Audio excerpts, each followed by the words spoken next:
If you're experiencing verification issues with Capital One after multiple failed attempts, follow these steps to resolve the problem effectively. Step 1. Check your information.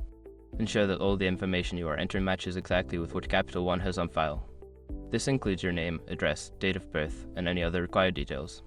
Step 2. Clear browser cache. Sometimes browser issues can cause problems with verification. Clear your browser's cache and cookies, then restart the browser and try the verification process again. Step 3. Use a different device or browser. If clearing the cache doesn't work, try using a different device or web browser. This can help eliminate any device-specific issues that might be causing the verification failure. Step 4. Contact customer support.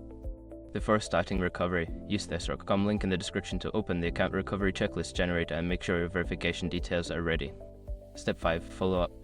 After contacting support, keep track of any instructions or follow-up actions they provide. If the issue persists, don't hesitate to reach out again for further help. By following these steps, you should be able to resolve your verification issues with Capital One. If problems continue, persistent communication with customer support is key.